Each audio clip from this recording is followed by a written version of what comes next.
പഠിക്കുന്ന കുട്ടികൾക്ക് നിയന്ത്രണം, അവിടുത്തെ കുട്ടികൾ, അവിടുത്തെ കുടുംബത്തിന് നിയന്ത്രണം. അറിയാമല്ലോ നമുക്ക്, മഹാനായ മൗലാന്റെ തുടക്ക കാലഘട്ടം ശരീഫ് ഉസ്താദ് ആ വിഷയം പറയുമെന്ന് കരുതിയിരുന്നു. മാനന്തേരിയിൽ, ഊർപ്പള്ളിയിൽ എല്ലാ ഇടത്തിലും ജോലി ചെയ്യുമ്പോൾ മഹാനായ മൗലാന്റെ മുന്നിലേക്ക് ഒരാൾ കടന്നു വരുമ്പോൾ ആ കടന്നു വരുന്ന മനുഷ്യന്റെ സ്വഭാവം മുത്തഅല്ലിമീങ്ങൾക്ക് മനസ്സിലാക്കാൻ ഏറെയൊന്നും വേണ്ടി വരാറില്ല. കടന്നു വരുന്നത് ഹിന്ദുവാവാം, മുസ്ലിമാവാം, മറ്റു ഇതര മതക്കാരാവാം. എത്രത്തോളം എന്ന് വെച്ചാൽ മാനന്തേരിയിൽ ഒരു വീട്ടിലുള്ള മറ്റൊരു കുടുംബിനെ കുറിച്ച് പറയുന്നത് കേട്ടിട്ടുണ്ട്. ആ വീട്ടിലെ കുടുംബിനി മഹാനായ മൗല വന്നാൽ മൗലാക്ക് വേണ്ടിയുള്ള പാല് കൊണ്ടു കൊടുക്കും. മൗല പോയാൽ ആ പാല് പള്ളിയിലേക്ക് എത്തൂല. എന്താ കാരണം എന്നറിയുമോ? മൗല വന്ന അടയാളം പെണ്ണുങ്ങൾക്ക് കിട്ടുകയാണ്.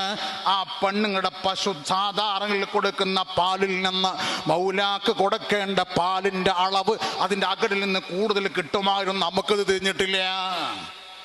കൂടുതൽ കൊടുക്കേണ്ട പാൽ അകടിൽ നിന്ന് കിട്ടും. പെണ്ണുങ്ങൾക്കറിയും ഇന്ന് മൗല വന്നിട്ടുണ്ട്, ദൈവം വന്നോ, തങ്ങൾ വന്നോ, ഉസ്താദ് വന്നോ, പടച്ചോൻ വന്നോ എന്ന അവരവരെ വിശ്വാസപ്രകാരം അവർ ചോദിക്കാറുണ്ട്.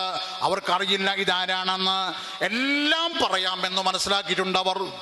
അങ്ങനെ ആ പാല് കൊടുക്കാൻ മൗല അവിടത്തേക്ക് വന്നു എന്ന് ആർക്കും മനസ്സിലായി? സ്ത്രീക്ക് മനസ്സിലാക്കാൻ അകടിന്റെ ആവശ്യം വന്നു. ആ അകടിന്റെ ആവശ്യം പോലും പശുവിനുണ്ടായില്ല. പശുവിനറിയാം മൗല കടന്നു വന്നിട്ടുണ്ട് എന്ന ആ അറിവാണ് നൂറും ഹൽക്കും തമ്മിലുള്ള ബന്ധം. അള്ളാഹുവിന്റെ മഖ്ലൂക്കും ഈ അള്ളാഹുവിന്റെ നൂറും തമ്മിലുള്ള ബന്ധം അതാണ്. നൂർ എവിടെ പോകുന്നു അവിടെ മനുഷ്യേതര ജിന്നേതര വസ്തുക്കൾക്ക് മനസ്സിലാക്കാൻ സാധിക്കാൻ. മഹാനായ പ്രവാചകർ സല്ലല്ലാഹു അലൈഹി വസല്ലം തങ്ങൾ പറയുന്നുണ്ട്, എന്നെ പ്രവാചകനാണെന്ന് മനസ്സിലാക്കി ആദ്യമായി എൻ്റെ മേൽ സലാം പറഞ്ഞത് ഒരു കല്ലാണ്.